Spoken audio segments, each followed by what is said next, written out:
ఇది సంతాన వేణుగోపాల స్వామి దేవాలయము. ఇక్కడ ప్రత్యేకత ఏంటంటే, ఇక్కడ ప్రతి శుక్రవారం రోజున ఉదయం 7 గంటలకు, సాయంత్రం 5 గంటలకు పిల్లలు కాని దంపతులకు ప్రత్యేకమైన పూజలు జరిపిస్తారంట. వారికి తప్పకుండా ఫలితం ఉంటుందని చెప్పారు అక్కడి పంతులు గారు. వాళ్ళకు పూజలతో పాటు ఏదో ప్రత్యేకమైన మందును కూడా ఇస్తారంట. తప్పకుండా 3 నెలల్లోనే ఫలితాన్ని చూస్తారని పంతులు గారు చెప్పారు. చూడండి, చాలామంది దంపతులు పంతులు గారి రాక కోసం వేచి ఉన్నారు. 5 గంటలకు స్టార్ట్ అవుతుందంట పూజ. ఇప్పుడు 4 అవుతుంది. ఈ గుడి మాత్రం చాలా ప్రశాంతంగా, చుట్టూ పొలాలు, కొండలు, విగ్రహం కూడా వేణుగోపాల స్వామిది చాలా ఎంత చక్కగా ఉందంటే చూసినా కొద్దీ చూడాలనిపిస్తుంది. ఈ సైన్ బోర్డు గుడిని సూచించే సైన్ బోర్డు. ఇది వరంగల్ హైవేలో గట్కేసర్ దాటిన తర్వాత కొండమడు దగ్గర ఉంటుంది. ఇది లెఫ్ట్ సైడ్న ఒక ఆర్చ్ ఉంటుంది. ఇది సర్వీస్ రోడ్లో వెళ్ళాలి ఔషాపూర్ దగ్గర నుంచి. చూడండి, ఈ ఆర్చ్ నుంచి కొండమడుగు వెళ్ళే దారిలో ఒక 2.5 కిలోమీటర్లు లోపలికి వెళ్ళాలి. 2.5 కిలోమీటర్లు వెళితే ఇక్కడ ఈ గుడి వస్తుంది.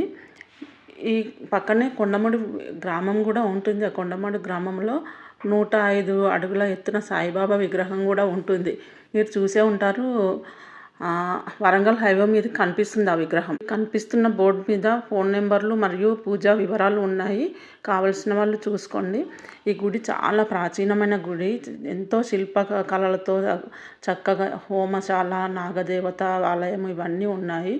ఇది గుడి యొక్క చరిత్ర తెలిపే బ్యానరు. ఈ గుడిని అక్కన్న మాదనలు కట్టించారు. వాళ్ళు గోల్కొండ నవాబుల కాలంలో గోల్కొండ నుంచి వరంగల్ వెళ్ళే దారిలో ఇక్కడ కొద్దిసేపు బస చేశారంట కొన్ని రోజులు.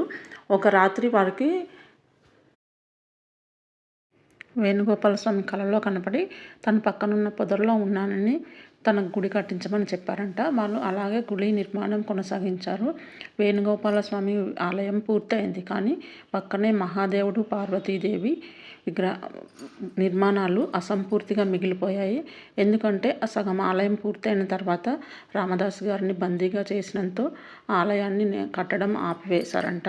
కాబట్టి ఈ ఆలయం ఎంత శిల్పాలతో ఉన్నా, ఆ స్తంభాలు అవన్నీ కాకతీయుల శైలిలో ఉన్నా కూడా అసంపూర్తిగా ఉంది. పైన కప్పు లేదు, శిథిలావస్థలాగా ఉంది. ఈ ఈ ఈ నంది చూడండి, ఇది సినిమా సెట్టింగ్ వాళ్ళ నంది.